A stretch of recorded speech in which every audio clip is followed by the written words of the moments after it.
સમયથી જીવી શકાય. કોઈ કહે છે કે જિંદગી સારા હૃદયથી જીવી શકાય, કોઈ કહે છે કે જિંદગી સારા સમયથી જીવી શકાય. પણ સાહેબ, હું એવું કહું છું કે જિંદગી સારો જીવન સાથી મળે ને તો જીવી શકાય. દીકરીનું વેવિશાળ કરવાનું હોય તો આપણે સૌ પહેલા શું જોઈએ છે? આપ સર્વ બોલો કે દીકરીનું વેવિશાળ કરવાનું હોય તો આપણે સૌ પહેલા શું જોઈએ છે? આપ સર્વ બોલો.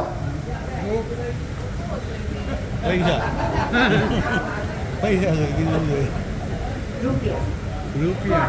દીકરીનું વેવિશાળ કરવાનું હોય તો રૂકમણીજીએ રૂપિયાને છઠ્ઠું સ્થાન આપ્યું છે.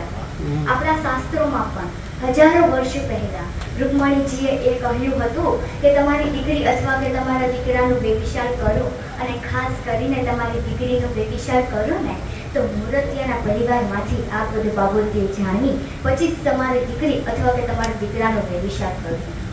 તો પહેલા તો કુળ જોવું, પછી તે છોકરાનું ચારિત્ર્ય, ત્રીજા સ્થાને રૂપ અને ચોથા સ્થાને વિદ્યા જોવી, પાંચમા સ્થાને ઉંમર અને છઠ્ઠા સ્થાને રૂપિયો જોઈએ. માત્ર પૈસાવાળાનો દીકરો જોઈએ ને આપણી પરિચયની દીકરીને પરણાવી ન દે. ટૂંકમાં કહું ને તો ગધેડાના ડોકે હીરો બાંધી ન દે. દરેક દીકરીની ઈચ્છા એવી હોય છે કે તેનો પતિ હેન્ડસમ જ હોવો જોઈએ, દેખાવમાં સારો જ હોવો જોઈએ. તો ત્રીજા સ્થાને રૂપ જોવું. પહેલું કુળ, બીજું ચારિત્ર્ય, ત્રીજું રૂપ. રૂપમાં થોડું કોમ્પ્રોમાઇઝ કરી લેવું. ચોથા સ્થાને વય એટલે કે ઉંમર. દીકરી કરતા મૂર્તિઓ એકાદ 2 વર્ષ મોટો હોવો જોઈએ. તો અત્યારે શું કહેવાય છે? સેમ યર વાળું ગોતવાનું શરૂ થયું છે. ત્યાં જઈને ઊભા રહીશું ખબર જ નથી. અને પાંચમું સ્થાન આપ્યું છે વિદ્યા, એટલે કે દીકરી અને દીકરો એકાબીજાને સમજી શકે તેવું હોવું જોઈએ. અને છઠ્ઠું સ્થાને તમારે એનો રૂપિયો જોવો.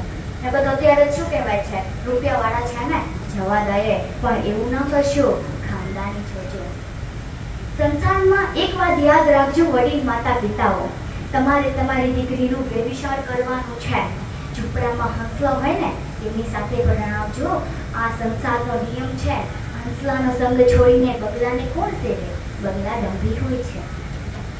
બંગલો જોઈ અને તમારી દીકરી ન દેવી, કેમ કે ક્યારેક ક્યારેક એવું બને છે કે મોટા મોટા બંગલામાં પણ કપટ ભરેલા બગલાઓ રહે છે, અને એ કપટ ભરેલા બગલાઓ સાથે પરણાવી એના કરતાં તમારી દીકરીનું વેવિશાળ હંસલા સાથે કરજો. વાલા,